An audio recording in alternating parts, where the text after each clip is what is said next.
Bienvenidos y bienvenidas a una nueva temporada de nuestro programa cultural Conversando el Arte.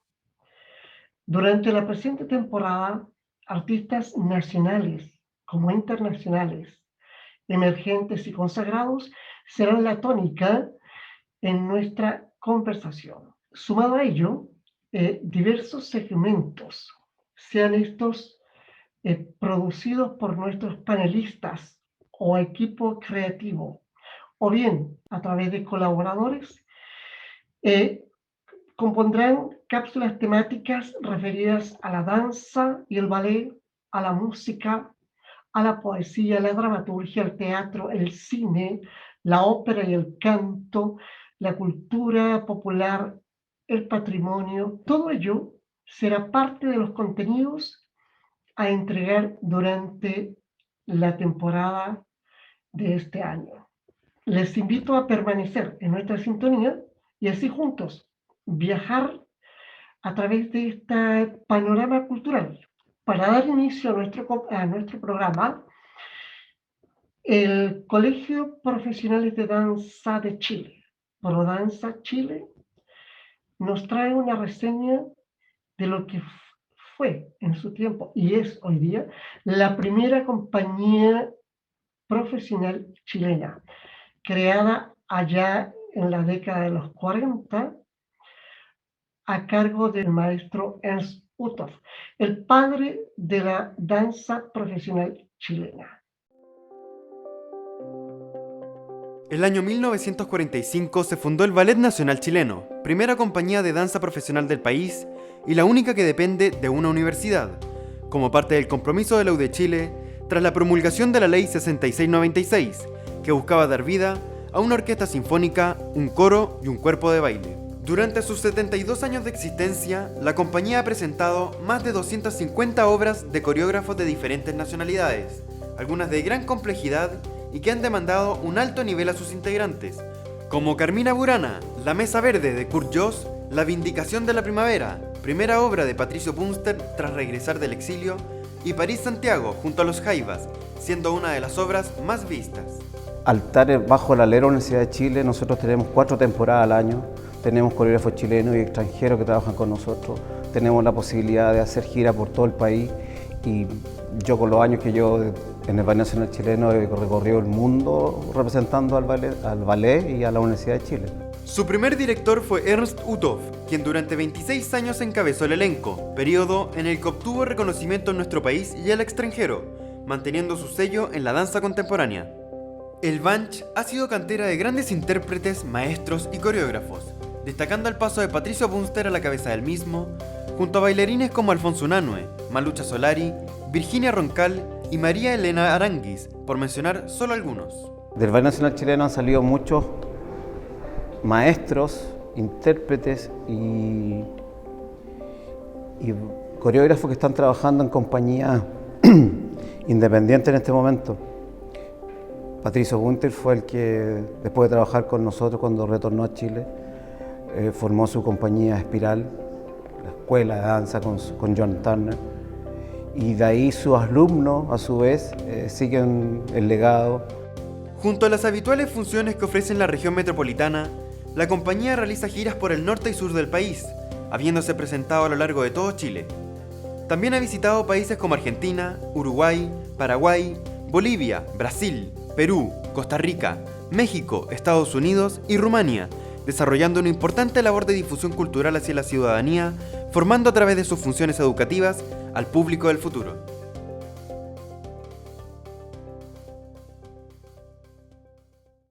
Ahí tuvimos una pequeña muestra de lo que es la labor del Ballet Nacional Chileno y sus figuras principales en su momento y digamos un recuento por las obras que se hicieron en aquella época, eh, la época del nacimiento del Ballet Nacional Chileno.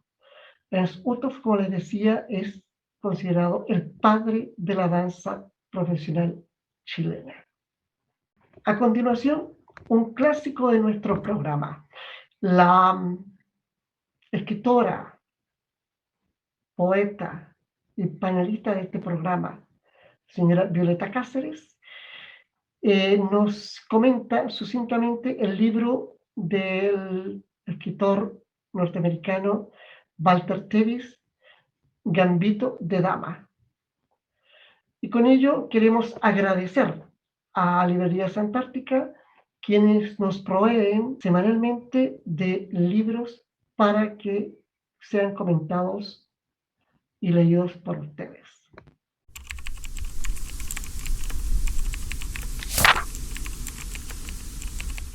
Gambito de Dama es la novela del escritor estadounidense Walter Tevis, de la editorial Alfaguara.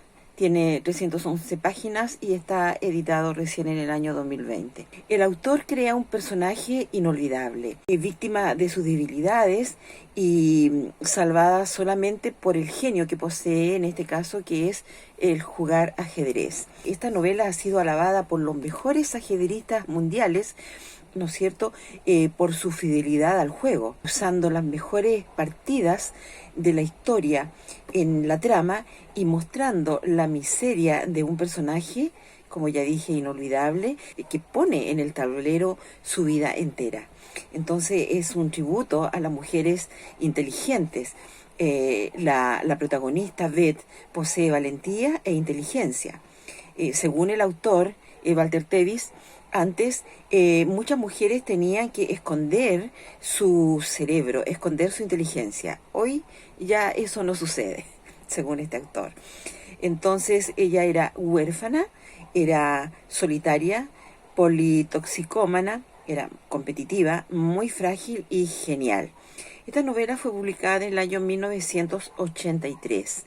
Abarca los temas del feminismo, además del ajedrez, ¿no es cierto?, la drogadicción y también el alcoholismo.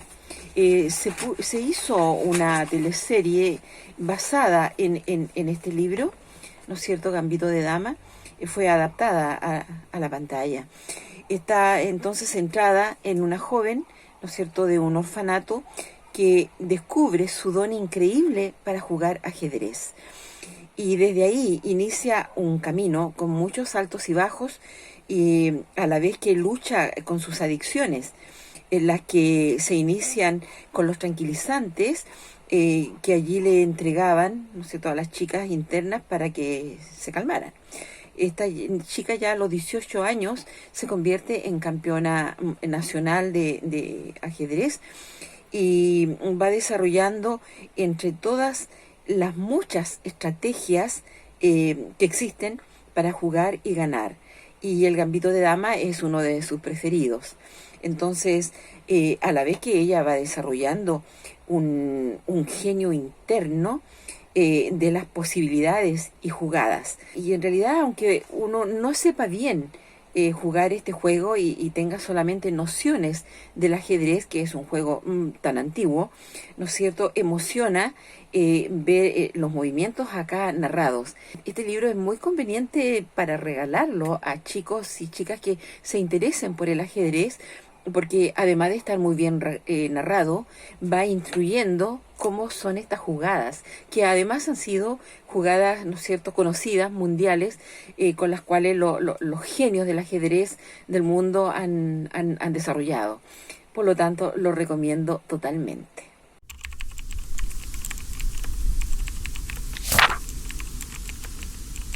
Gambito de Dama, un tributo a la mujer inteligente.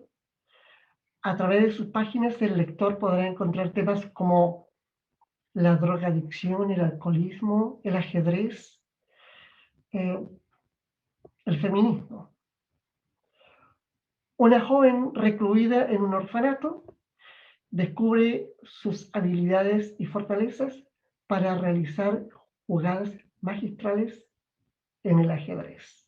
Siguiendo con nuestro capítulo de hoy, la empresa Chile Pianos, dedicada a la restauración, mantención y venta de pianos en nuestro país, y en conjunto con la Fundación Matapegó, instancia de derecho privado sin fines de lucro, dedicada a la difusión, desarrollo y Fomento de las Artes Escénico-Musicales presentan el espacio conversando con nuestro invitado estelar.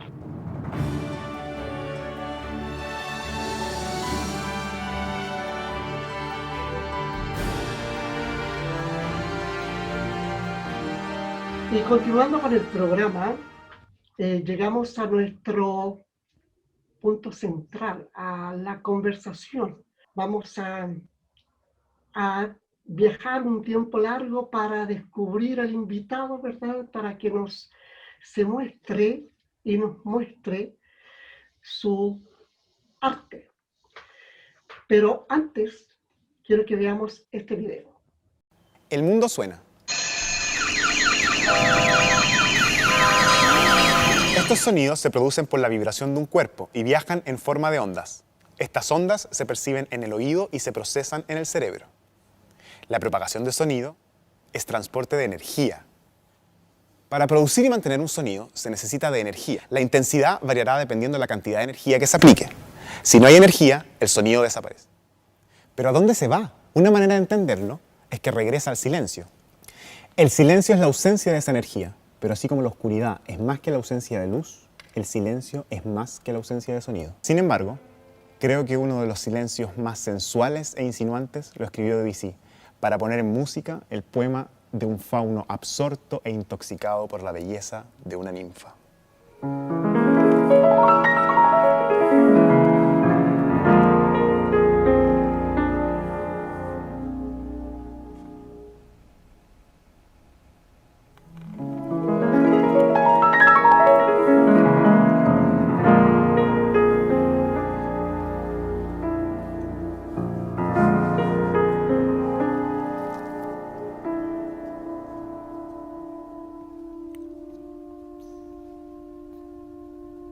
Haydn, maestro del ingenio musical, de hecho ocupa el silencio para burlarse de todos nosotros.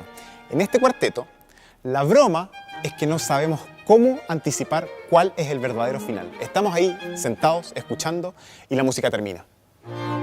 Pero no ha terminado. Vuelve a comenzar. ¿Qué hay que hacer? ¿Hay que aplaudir? ¿No hay que aplaudir? ¿Seguimos escuchando? Ahora terminó. No, todavía no termina. Y así 5 veces Haydn se ríe en nuestra cara. Y finalmente cuando termina, es la vez menos esperada.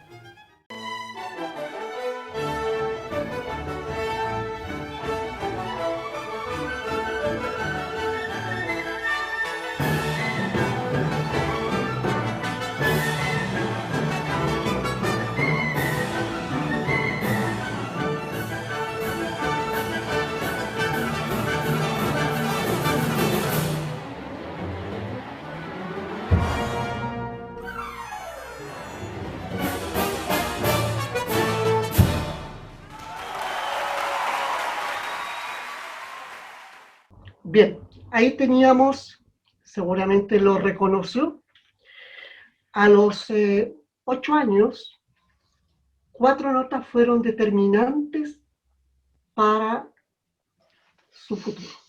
Solo 4 notas, pero 4 tremendas notas.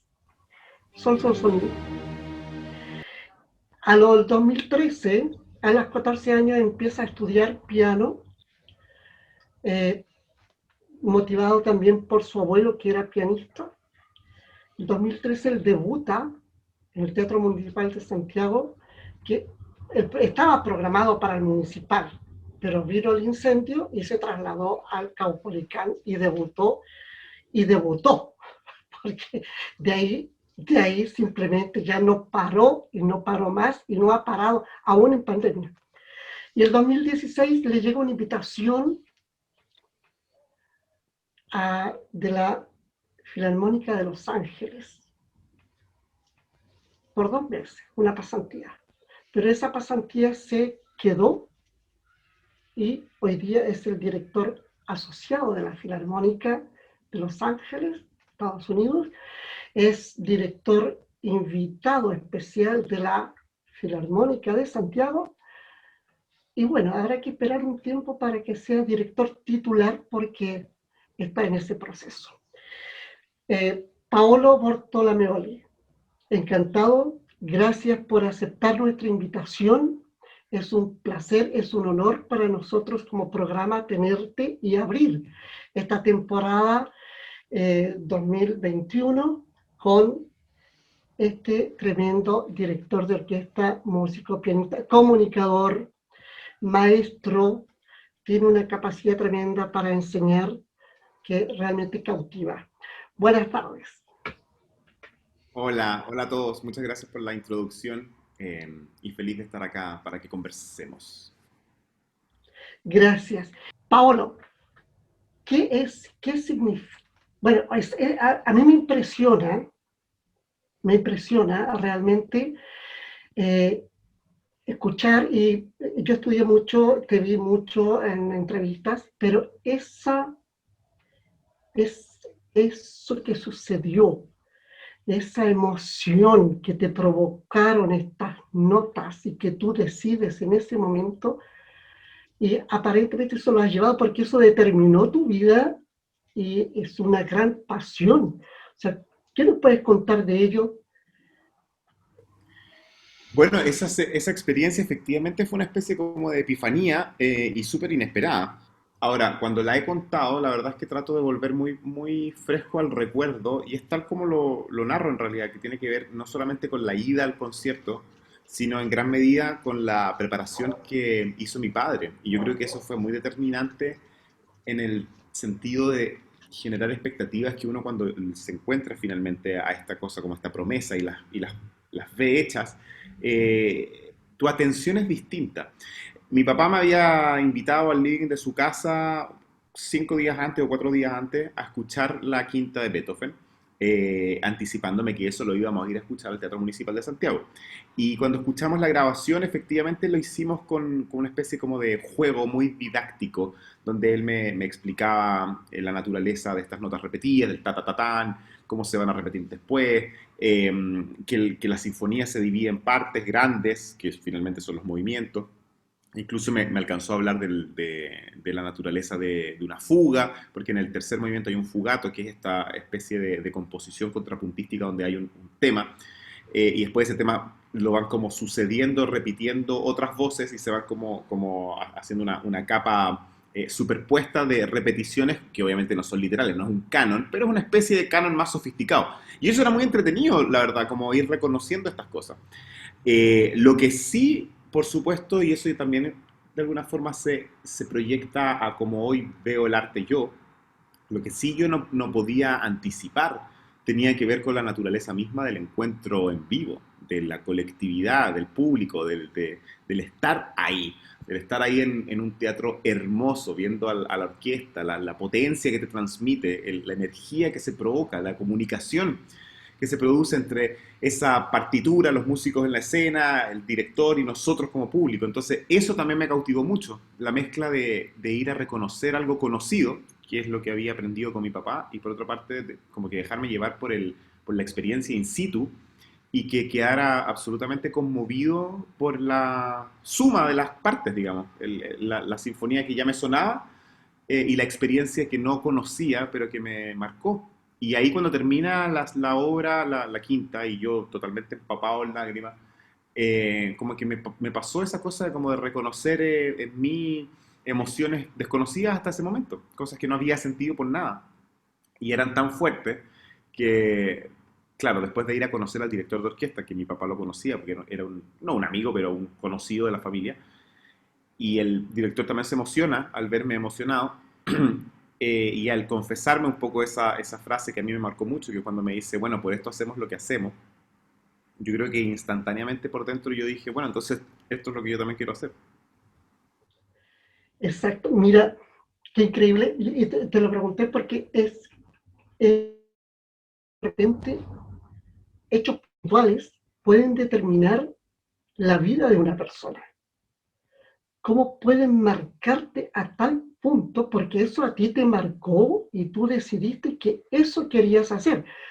De hecho, después tú seguiste la carrera, te formaste como pianista, que pudiste haber seguido como pianista solista. Sin embargo, tú ya habías determinado antes producto de una acción, de ir a escuchar, tú habías determinado ser director, dirigir, o sea, todo lo que forma la gran orquesta, liderar una orquesta, pero es impresionante ver eso y lo que a ti te produjo como en ese momento, a lo que te llevó lo que has decidido en tu vida y lo que es hoy tu vida.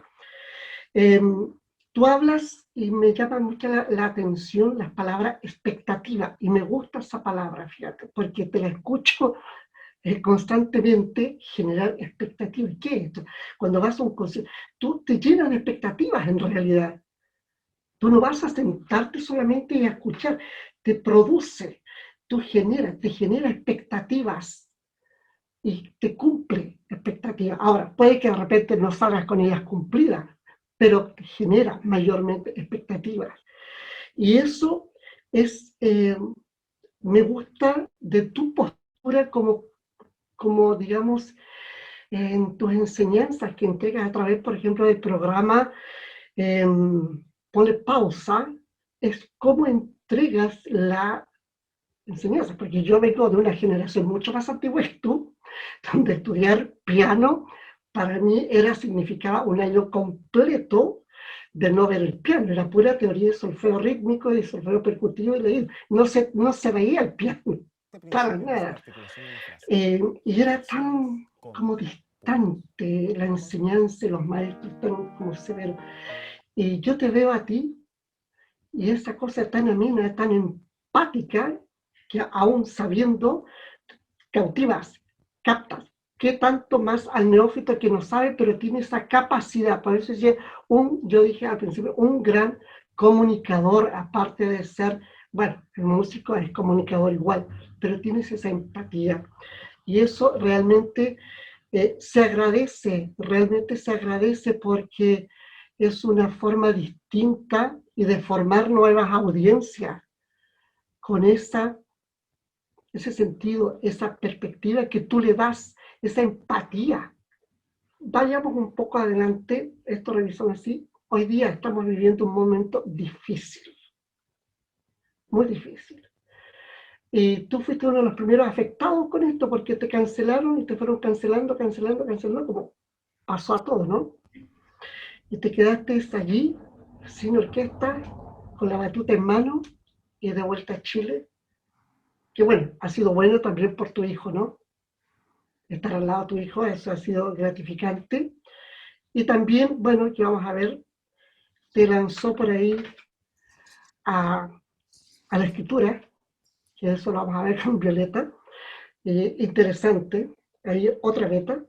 Pero, ¿qué significa, por ejemplo, en este momento, palabras como añoranzas, por ejemplo, reflexión, la resiliencia, estas nuevas plataformas, la imaginación? Háblanos un poco cómo tú has abordado este periodo y desde esos conceptos.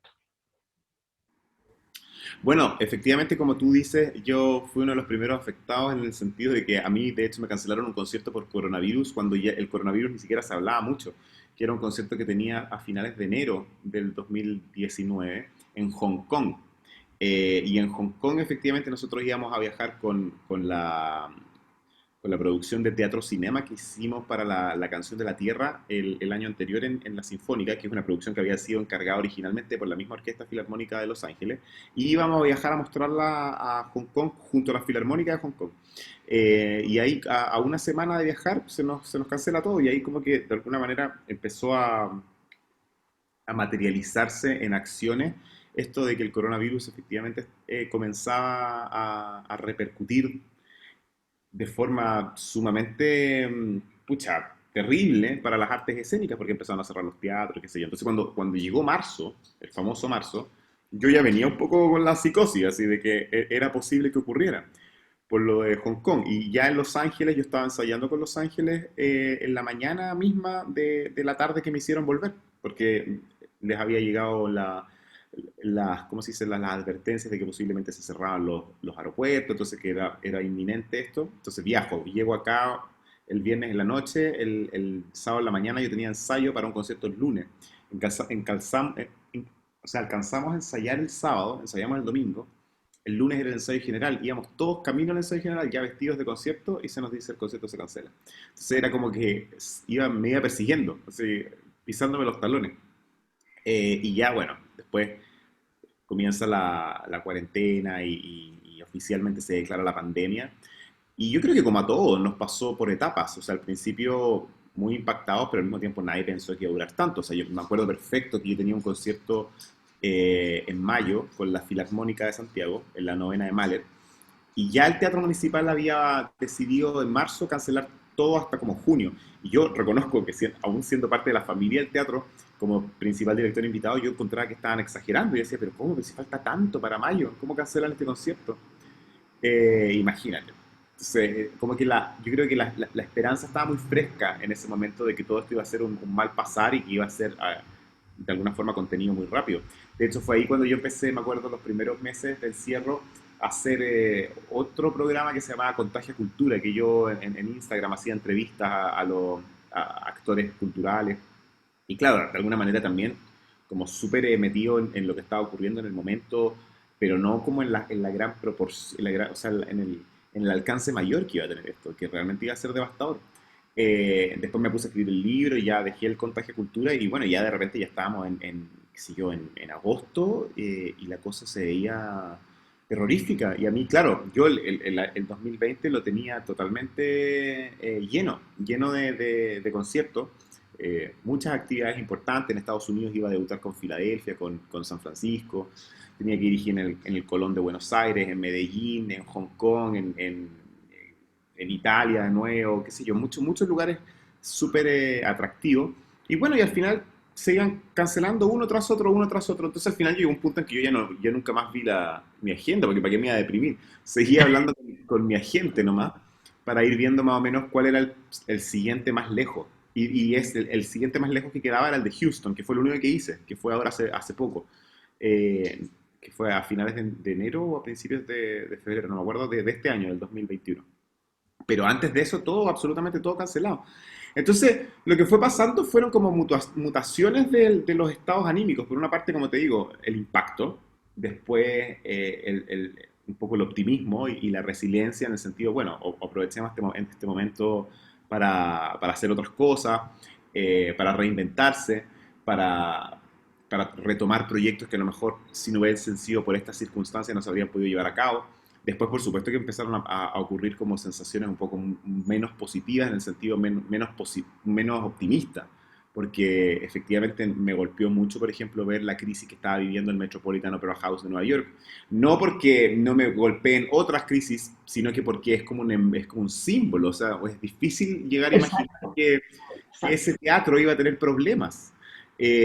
Y ver que en todas partes del mundo la situación era básicamente la misma, teatros absolutamente cerrados, sin ningún tipo de futuro cercano, las mismas respuestas que básicamente no habían respuestas, porque empezaron a haber estos escasos conciertos de aforos reducidos y cosas así, pero nada concreto que te dijera, no, bueno, esto en algún momento va a tomar el rumbo que debiese, y te empiezas a sentir un poco como indefenso como parte del universo, o sea, mundial, del gremio de los artistas que se dedican a las artes escénicas, porque efectivamente se empieza a ver un alejamiento de parte de la resolución de problemas de las autoridades. O sea, como que efectivamente el teatro se convierte en este como espacio casi tabú, prohibido, del único que no se habla.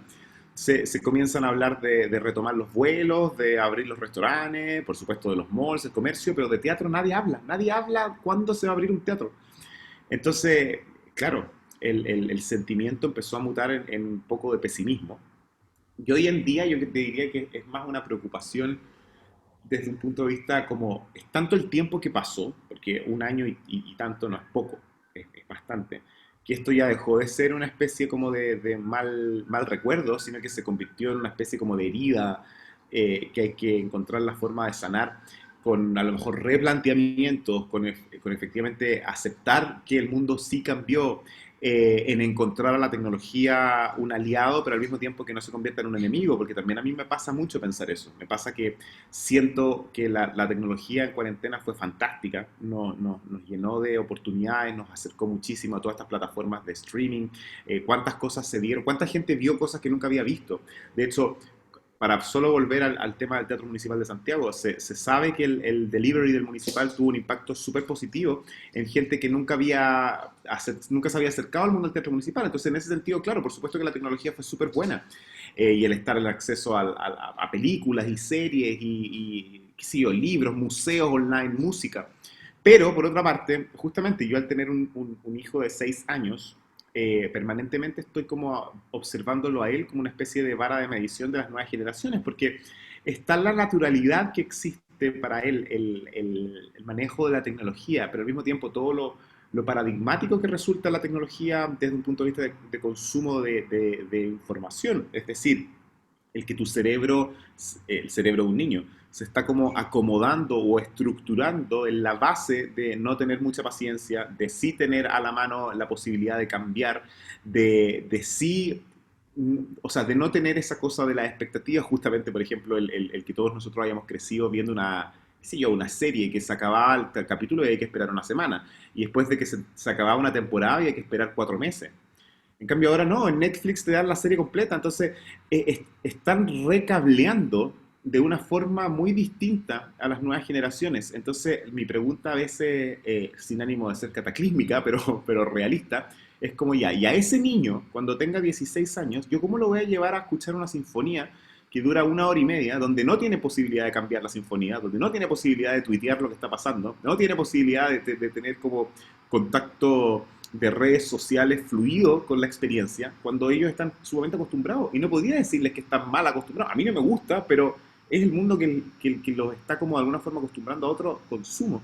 Entonces nosotros podríamos ser parte de una especie de actividad anacrónica, y no es lo que yo quiero, por supuesto, porque yo sigo defendiendo que el ser parte de la experiencia colectiva del arte escénico es irreemplazable, Es irreemplazable. Exacto. intrínsecamente humana, pero yo creo que se nos viene una responsabilidad y una labor bastante importante para recautivar y reeducar a nuestro futuro público.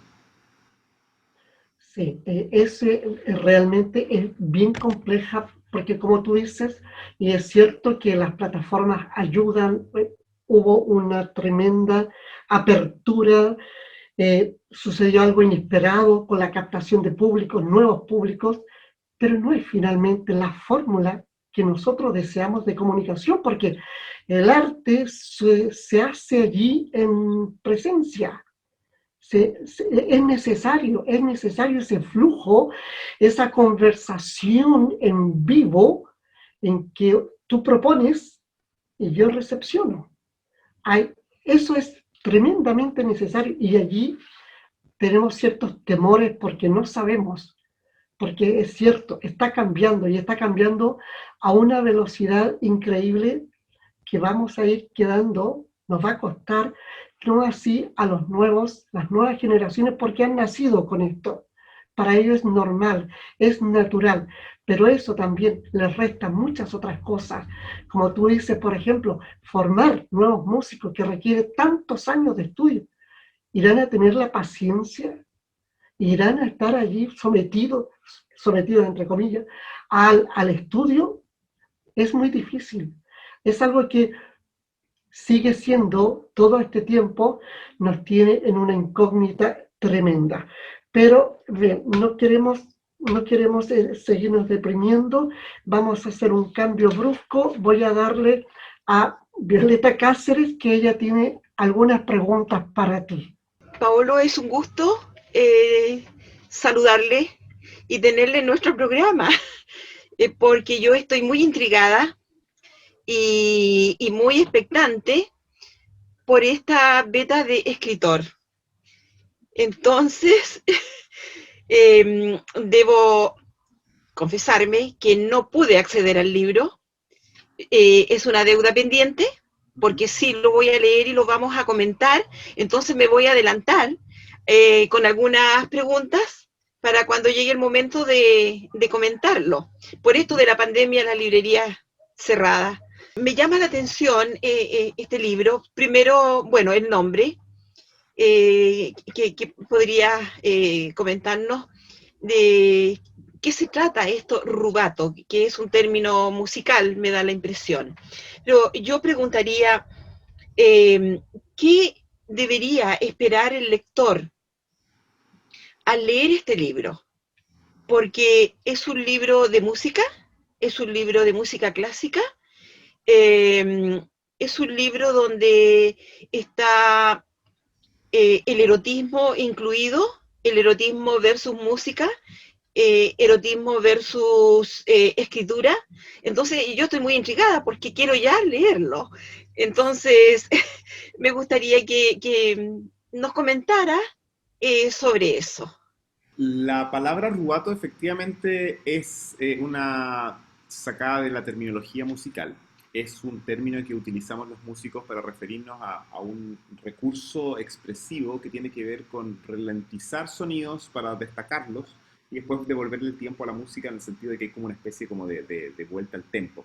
Entonces, no alcanza a ser un retardando o un alargando que tiene que ver como con una especie de ¿cómo decirlo? Como de modificación de tempo mucho más prolongada. El rubato es un instante, es muy pequeño. A veces justamente para destacar la inflexión de una frase, destacar un acorde, y después cuando ya se destaca uno vuelve a la música. Y se llama rubato justamente porque tiene que ver con eso, con el concepto de robarle tiempo a la música para poner como el foco de atención en aquello que a uno le interesa y después devolverle el tiempo a la música.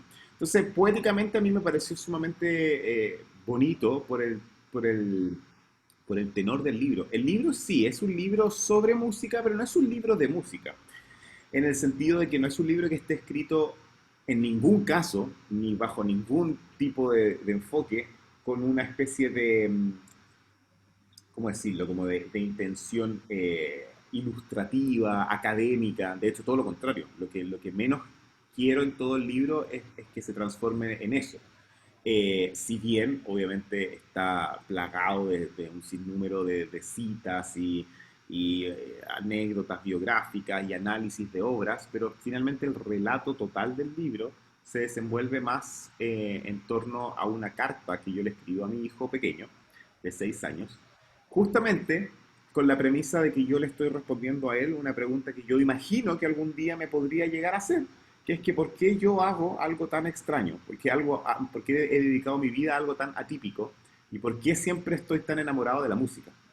Entonces, en base a eso, yo comienzo todo un recorrido que tiene que ver como con una lectura desde el amor de papá a hijo, sobre temáticas que de alguna forma trascienden el sentido meramente estético, sino que tienen que ver como, más como con las cosas que a mí me gustaría hablarle a un hijo cuando seamos grandes. Entonces, claro, cuando tú decías el erotismo, sí, el erotismo no, en ese relato no es gratuito, porque le estoy hablando un poco de alguna forma como de una manera alternativa de hablarle a tu hijo sobre este aspecto fundamental de los seres humanos, pero también de la censura, del impulso creativo, del llamado a dedicarte a lo que más amas, qué sé yo, de muchas cosas que tienen que ver, como insisto, como cosas que son más como mi voluntad de conectarme con mi hijo, pero todas ocurren en un relato donde finalmente los alcances a la historia del arte en general, a la música y sobre todo un concepto que a mí me gusta mucho, que tiene que ver con la belleza, la búsqueda de la belleza.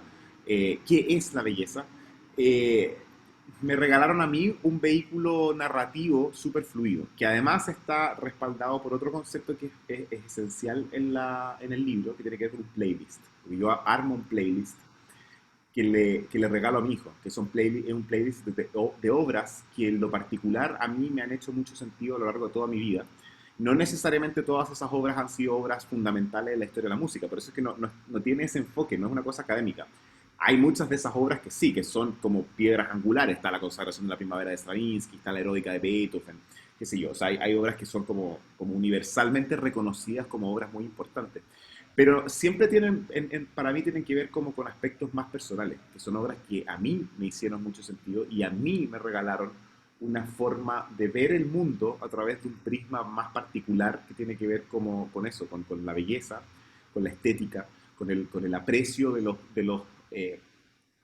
los procesos musicales y artísticos históricos, cómo es que se vinculan unos a otros, cómo es que el arte finalmente termina siendo un regalo inevitable de sus creadores, un impulso irrefrenable porque obedece a todo lo que ellos han vivido y cómo lo han vivido y cómo la realidad que los rodeaba les da herramientas para estar como haciendo una radiografía muy, ¿cómo decirlo? Como muy precisa y actualizada de lo que estaba ocurriendo a un nivel más allá de los datos. Y ahí es cuando ahora un poco a veces la historia nos regala información muy concreta, pero son los artistas los que nos dan la oportunidad de ver a través de los ojos sensibles del ser humano, de los mismos acontecimientos. Entonces al final Rubato es eso. Rubato yo siempre lo he descrito de la misma forma. Realmente más que un libro de música es una carta de un papá músico y una invitación a que cuando Andrea lo lea, cuando pueda leerlo, de alguna forma entienda a su padre, porque dedicó la vida al arte. Lo interesante, bonito gesto del padre hacia el hijo, la preocupación de adelantarse y que en algún momento no va a ser necesario un cara a cara, sino que ahí tiene el libro y descubra por qué su padre hace lo que hace, ¿no? Antes de ir con Karen, quiero plantearte una cosa, una pregunta, Paolo, el director, a ver cómo la planteo, porque el director de orquesta en sí, como director en el podio, no está tocando un instrumento, no tiene un instrumento, ¿verdad? Sin embargo, tiene a un cuerpo de personas que sí poseen su instrumento y que ellos sacan el sonido conforme a las exigencias del director. Pero la orquesta no pasa a ser el instrumento del director en ese momento. Sí, claro. ¿Cómo? Sí, o sea, de hecho yo siempre he dicho que las dificultades de aprender, sobre todo este oficio, del aprender a dirigir, que pasa mucho por eso, como el acceso a este particular instrumento. Es muy difícil aprender a dirigir si es que uno no dirige, valga la redundancia. Y por lógico que parezca, la verdad es que la logística no simplemente favorece ese camino, porque partamos de la base casi por el sentido común. ¿Quién le va a prestar una orquesta a alguien que no tiene experiencia? Entonces, y al mismo tiempo como que te viene la pregunta y es como, bueno, pero ¿y si no me hago de experiencia, cuándo voy a estar listo para dirigir una orquesta? Entonces, es bastante complicado el hecho de cómo hacerse de herramientas concretas para efectivamente saber de qué se trata el manejo de este particular instrumento. Y es un instrumento muy particular porque evidentemente es un instrumento hecho no de teclas, no de cuerdas, sino que de personas, de seres, de artistas, cada uno con sus conceptos, con sus ideas, cada uno con una forma de entender y percibir esa información escrita en una partitura y hacerla suya, y al mismo tiempo con todas las delicadas variantes que suponen un grupo humano. El afiate, el entendimiento, el comportamiento como grupo, que es muy distinto al individual, los años de conocerse, el sonido particular, incluso los conflictos internos, las resoluciones, qué sé yo, hasta quién está emparejado con quién fue ex de quién, o sea, hay demasiadas cosas que pasan en una orquesta para que uno tiene que tener como de alguna manera atendidas previa para que finalmente ese trabajo colaborativo que supone un ensayo se conecte con todos estos aspectos, los aspectos musicales, los aspectos estéticos, históricos, los aspectos humanos, y que lo que el director haga sea sumar a este gran colectivo creativo desde su liderazgo, que es algo que también me gusta mucho enfatizar, desde el liderazgo y no desde su jerarquía. No se trata de que él sea el jefe o no, no, aquí se trata de que hay un ser digamos, adherido a este grupo, o sea, es otro partícipe, otro actor, cuyo rol es justamente escuchar y de alguna forma aportar, pero desde el entendimiento de que su aporte viene del sonido de lo que hacen los otros. O sea, como tú bien decías, el director no toca ni una sola nota, el director no toca nada. son ellos los que están tocando. Entonces, si el director no entiende eso, tampoco sirve. No sirve nada venir aquí a mandar o a decir esto yo lo quiero así. O sea, al final de cuentas va a ser un proceso vano, porque lo que importa es entender cómo se genera el universo del resultado sonoro a partir de la integración de cada uno de estos sonidos y cada una de estas personalidades. Y aquí entonces la acción del director no es más que sumarse a este gigantesco baile y que de alguna forma todos encuentren esa sincronía donde todo confluye y fluye hacia el mejor resultado posible. Mira qué interesante la palabra que tú lideras, porque es muy distinto a ser el jefe, eso está claro. Y liderar parte porque cuando tú eres un líder, la gente te cree, la gente confía en ti, deposita la confianza en ti. A continuación, Carla B., nuestra otra panelista, ella es arquitecto y bailarina. Tiene también pregunta para ti. Hola, Pablo. No sé, a mí me sorprende este programa porque la gente que tenemos es impresionante, gente que tú piensas que nunca vas a poder hablarle. Y maravilloso. Así que qué bueno que puedas estar con nosotros. La verdad es que yo te iba a preguntar algo así, bastante como de la vida, de tu trabajo, de lo que presentas, pero como lo que hemos conversado aquí, al final te voy a pedir una opinión sobre la pasión. La pasión. Y la pasión, porque eso es la palabra que me llega en el fondo, con todo lo que hemos conversado, con todo lo que nos has contado.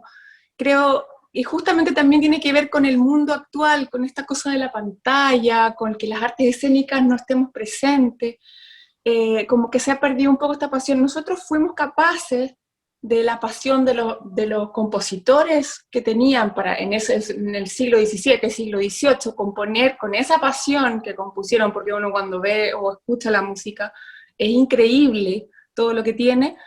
Fuimos capaces de traerla a este siglo y poder presentarla en teatro y todo eso. Entonces ahora vamos a tener que ser capaces de esa pasión, la pasión por la música, la pasión por lo que uno hace, entregárselos a las nuevas generaciones, que igual es complicado porque las nuevas generaciones, como tú hablabas, están metidas en este tema de pantalla solamente. Entonces, ¿cómo transformamos esa pasión de que viene desde mucho antes a las nuevas generaciones?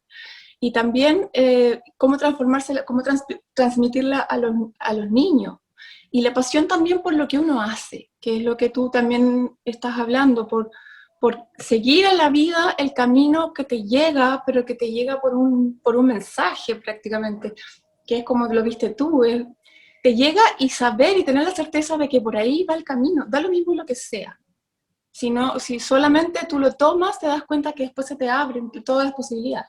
Entonces, mi pregunta es más bien pedirte la opinión sobre eso, sobre esa pasión.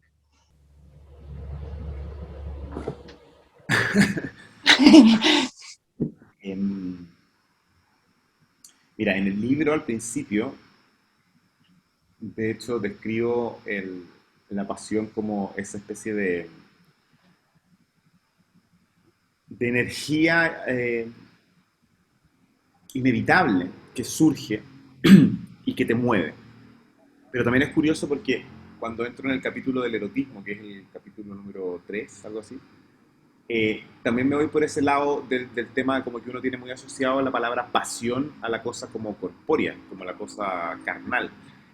Sin embargo, cuando uno hace atención a un músico o a alguien que hace algo con mucho amor, uno dice, ¡ay, qué pasión con la que toca!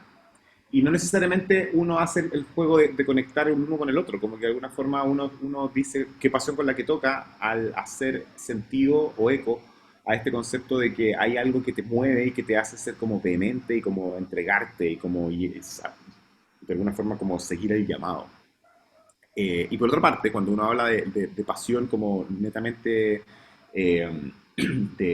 humana, corpórea, estamos hablando del erotismo, de la sensualidad, de la sexualidad. Y ahí como que yo trato de llegar a un punto de unión que digo, bueno, pero es que al final de cuentas es lo mismo.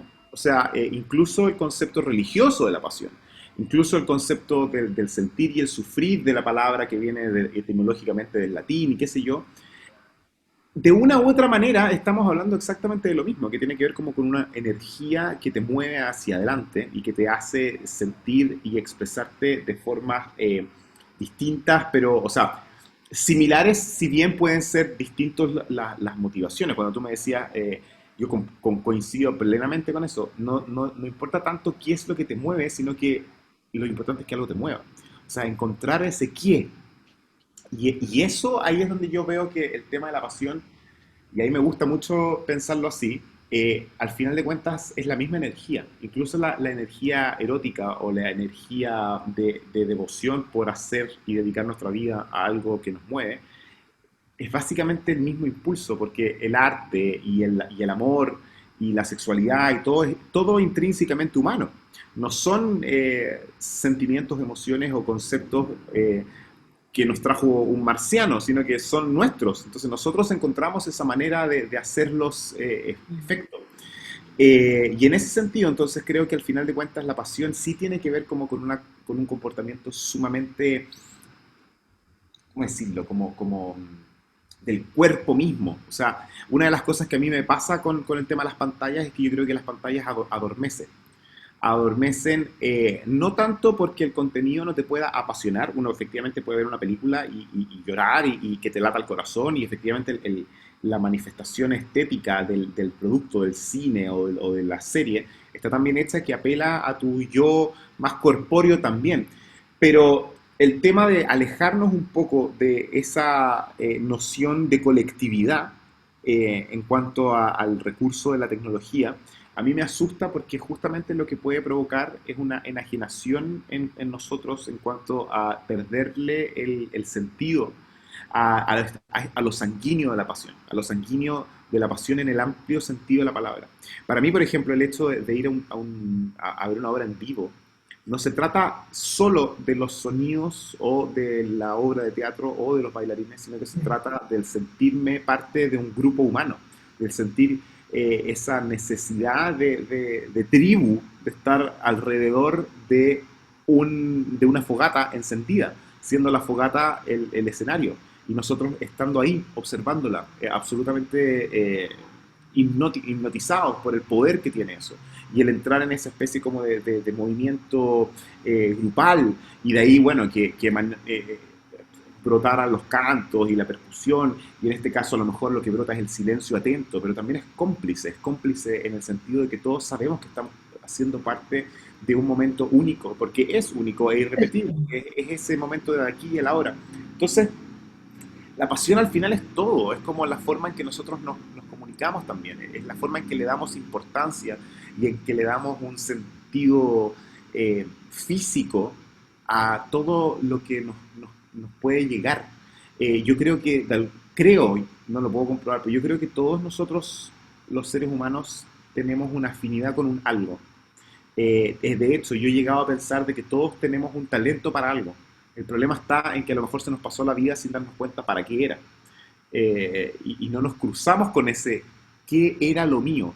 Pero yo creo que está dentro de nuestra composición humana el tener una especie de conexión mística, espiritual, ante un estímulo que a veces puede no ser concreto, puede ser absolutamente abstracto. Por eso está la belleza del arte, justamente radica en eso, de que es descomunal el logro en cuanto a el efecto provocador que puede tener un estímulo abstracto en tus receptores tan concretos. O sea, ¿qué significa?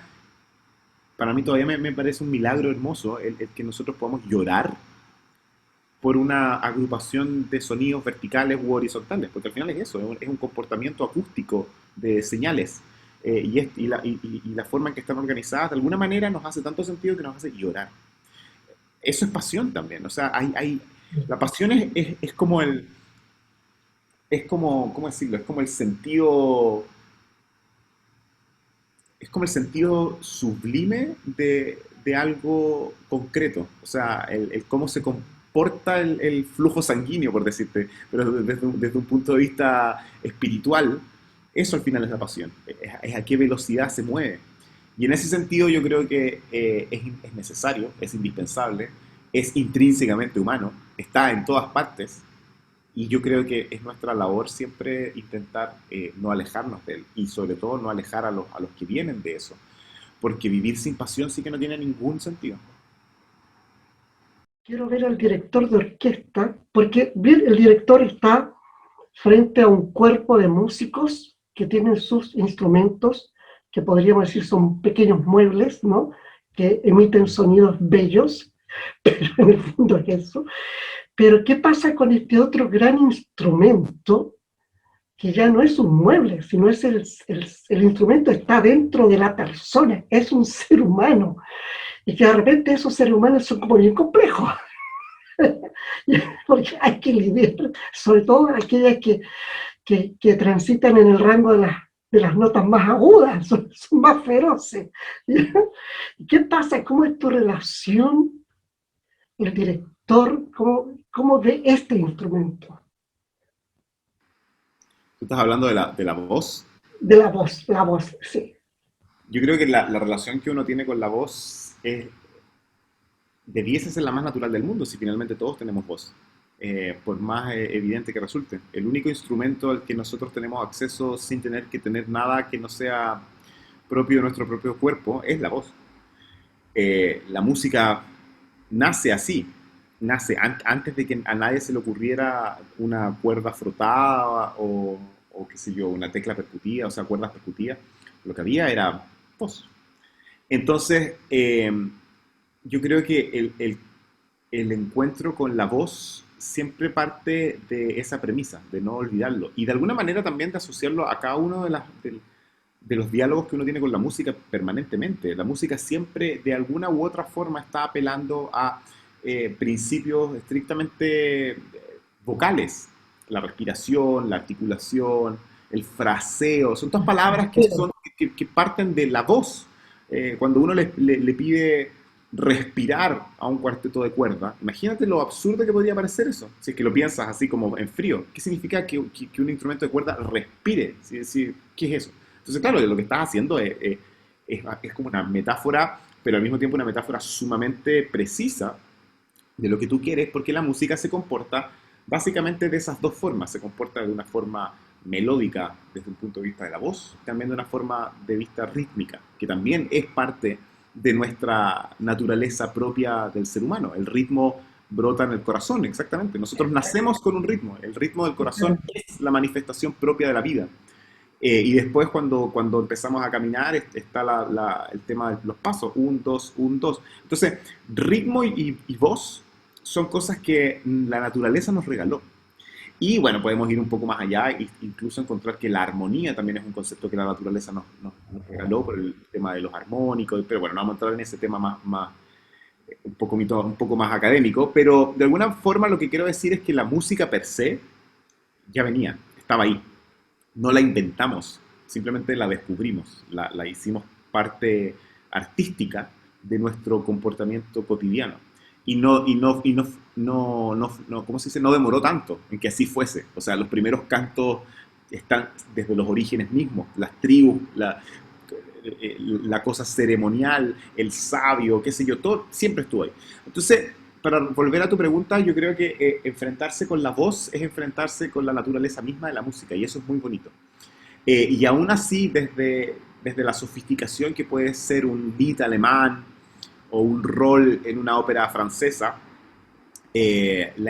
digamos que siempre se vuelve al origen, siempre se vuelve a ese concepto, el de la respiración, el de entender cómo opera la resonancia, qué sé yo, el cómo proyecta. Y por supuesto, además, está el componente que es hermoso, por supuesto, de conjugar todo esto físico y fisiológico con la narrativa posterior, que tiene que ver con el texto, con el significado, con la dramática, con lo actoral.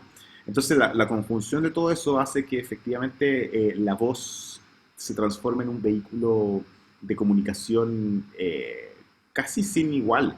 Y yo diría que esa es la razón por la que efectivamente la voz sigue siendo el instrumento más popular de todos. Si tú te das cuenta, los cantantes siempre son los que más fanáticos se llevan. Es una cosa, es un hecho. O sea, puedes tener adelante tuyo a Paganini o a Franz Liszt tocando piano y violín respectivamente, pero viene una soprano y ya.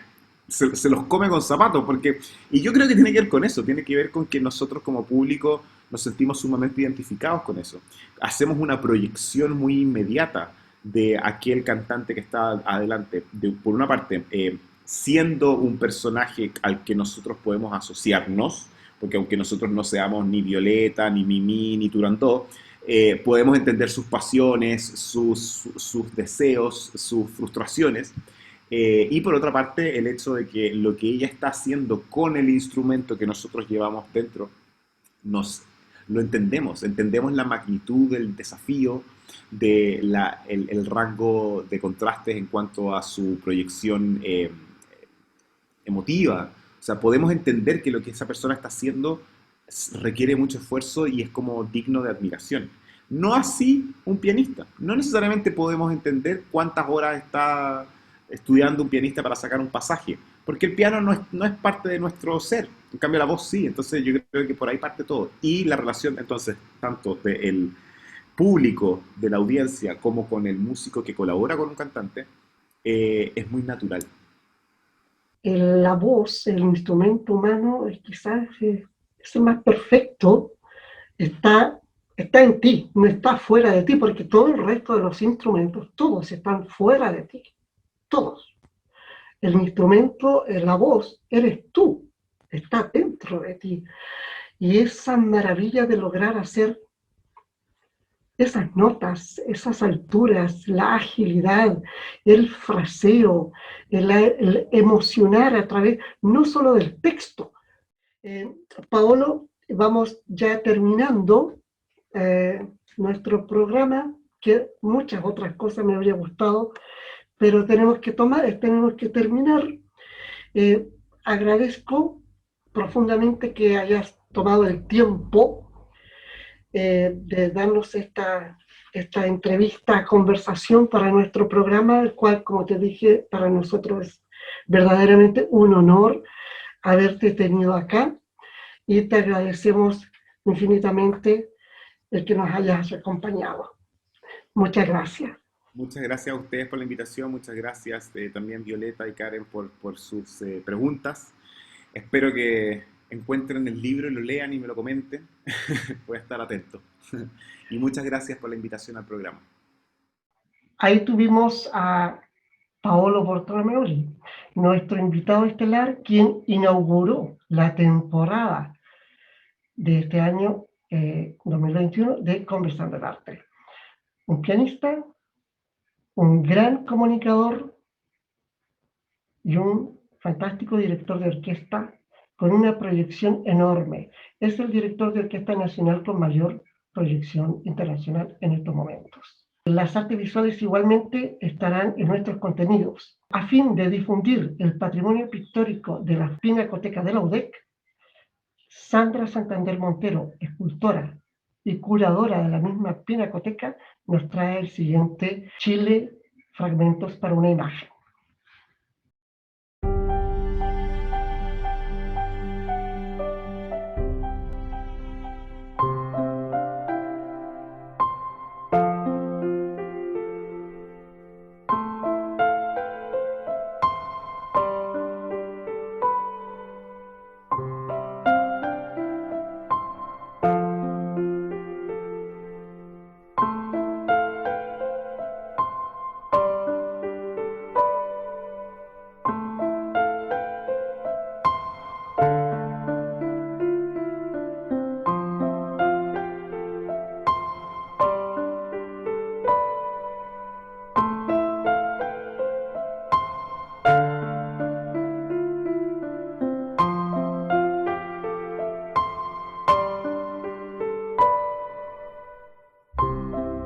Las obras, aquí reunidas de diferentes autores nacionales, conforman un gran mosaico que desde la pintura y el grabado habla de un Chile diverso, multicultural y paradójico, de naturaleza generosa, geografías extremas y gentes amables.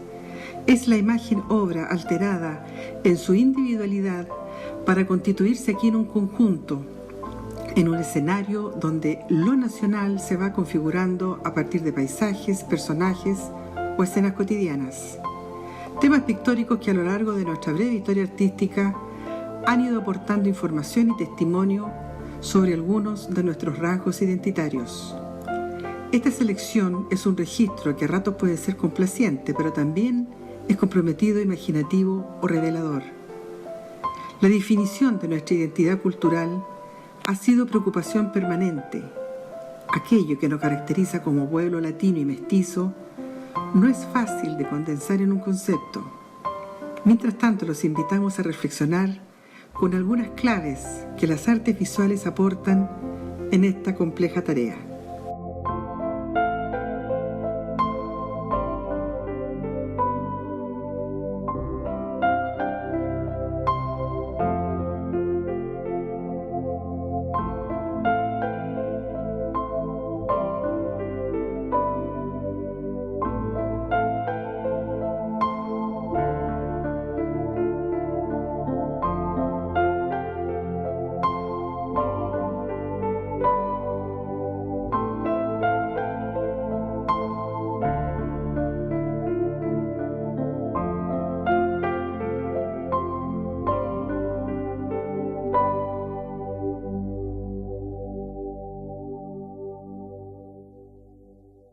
Y finalizamos esta travesía cultural con el segmento Voces de Iberoamérica.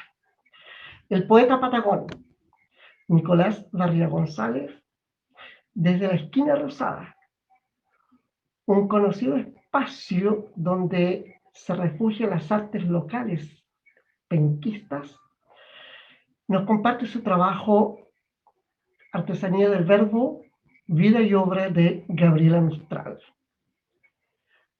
Y por mi parte, agradecerle su sintonía y su preferencia, esperando, Dios mediante, encontrarme con ustedes la próxima semana en un nuevo capítulo de Conversando el Arte.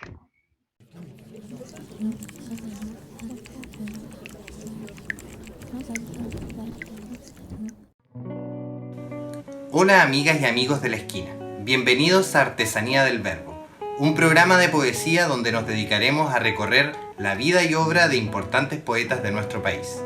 En este episodio caminaremos junto a Gabriela Mistral. El 7 de abril de 1889, en Vicuña, una pequeña ciudad andina ubicada entre los cerros del Valle del Elqui, nació la gran poeta de Chile. Bautizada con el nombre de Lucila de María Godoy Alcayaga, Gabriela Mistral creció en el seno de una familia modesta, siendo su madre Petronila Alcayaga Rojas, modista, y su padre, Juan Jerónimo Godoy Villanueva, profesor, quien pocos años después del nacimiento de ella, abandonó el hogar. Siendo niña y tras retirarse del colegio luego de ser culpada injustamente por el robo de unas hojas de cuadernillo, su hermana Emelina, también profesora, se transformó en su principal influencia educativa. Ella se convirtió en la inspiración que la orientaría más tarde a seguir con apasionada valentía el camino de la enseñanza. Desde pequeña conoció gracias a sus abuelas la figura de Jesús.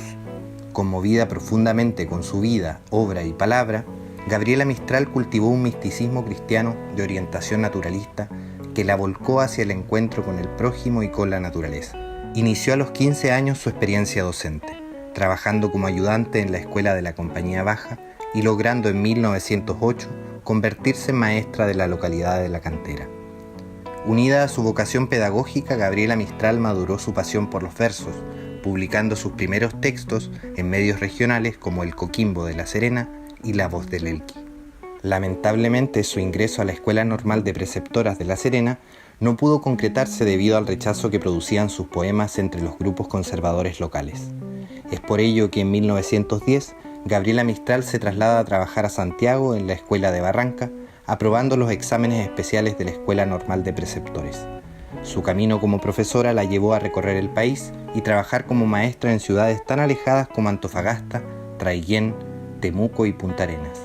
Como profesora y directora, desarrolló fervientemente una filosofía de la educación centrada en el desarrollo espiritual de las niñas y los niños. Durante su residencia en los Andes, escribió Los Sonetos de la Muerte, oscura y magnética obra por la que obtuvo en septiembre de 1914 los Juegos Florales.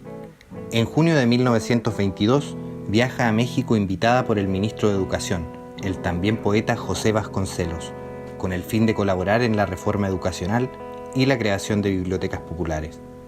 Ese mismo año aparecería también en Nueva York Desolación. A partir de esta publicación, Gabriela Mistral adquiere reconocimiento y prestigio internacional, siendo considerada de inmediato como una de las mayores exponentes de la literatura latinoamericana, marcándose así el inicio de una serie de viajes y publicaciones en diferentes latitudes del mundo. En México publicará Lecturas para Mujeres en 1923 y un año más tarde en España, Ternura. Posteriormente, Gabriela Mistral dictó numerosas conferencias y clases en Estados Unidos, Centroamérica y Europa, iniciando su carrera consular en Génova, Italia, cargo que finalmente no podría ocupar tras declararse abiertamente en oposición al fascismo. Hacia 1938, de vuelta en América Latina, publicó Tala, en Buenos Aires. Luego volvería a Estados Unidos apoyada por la Unión Panamericana. En 1942, mientras vivía en Petrópolis, Brasil, sufre el suicidio de dos amigos, Stefan Zweig y Federica Maria Zweig, escritores judíos que habían huido de la persecución nazi. Un año más tarde, el suicidio de su sobrino Juan Miguel, llamado por ella Yin Yin, sería el golpe más duro de su vida. Tras un intenso periplo por el mundo y gracias al apoyo de círculos literarios de distintos países, finalmente el año 1945 la Academia Sueca galardonó a Gabriela Mistral con el Premio Nobel de Literatura. 6 años después se le otorgó el Premio Nacional, galardón que vino de la mano con Lagar, primer libro de toda su obra, publicado primero en Chile. El 10 de enero de 1957, luego de un doloroso cáncer al páncreas, Gabriela Mistral muere en Nueva York. Tras su muerte, su enorme obra póstuma continuó apareciendo en libros como Motivos de San Francisco, Poema de Chile y Lagar II. El año 1965, material descubierto en un baúl de su casa en Estados Unidos, luego de un arduo proceso de transcripción y selección a cargo de Luis Vargas Saavedra, se publicó bajo el nombre de Almácigo. Decálogo del Maestro. Primero, ama. Si no puedes amar mucho, no enseñes niños. Segundo, simplifica. Saber es simplificar sin quitar esencia. Tercero, insiste. Repite como la naturaleza repite las especies hasta alcanzar la perfección. Cuarto, enseña con intención de hermosura, porque la hermosura es madre. Quinto, maestro, sé fervoroso. Para encender lámparas basta llevar fuego en el corazón. Sexto, vivifica tu clase. Cada lección ha de ser viva como un ser. Séptimo, acuérdate de que tu oficio no es mercancía, sino oficio divino. Octavo, acuérdate, para dar hay que tener mucho. Noveno, antes de dictar tu lección cotidiana, mira a tu corazón y ve si está puro. Décimo, piensa en que Dios se ha puesto a crear el mundo de mañana. He andado la tierra. He andado la tierra, tal vez la andaré todavía. Vine a verla o encontrarla y de andarla no estoy cansada.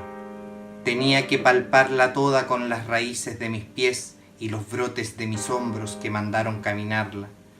Ah, tierras de higuera y viña, el olor áspero de esa leche y el de las uvas restregadas.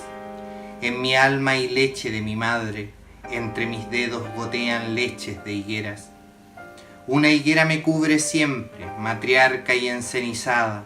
A veces parece ella sola, a veces ella soy yo misma, media íntegra y desgarrada, llena de ímpetu y de derrota. Ay, me acuerdo de tan pocos rostros, más me acuerdo de sierras y costas, me acuerdo en cuanto estoy sola de esa tierra y de las otras, de costa pura y salvaje, que me tapaba con líquenes y me dejó esta empapadura de agua amarga y de concha perlas. Junto los ojos, apiño el alma y veo las 2000 islas. No me duelen los pies errantes, yodos y gomas los curtieron. Son más fuertes que toda mi alma estos pies largos y delgados de india muda trotadora, que han seguido al alma mía sin gemir ni devolverse, blancos, heroicos y mansos.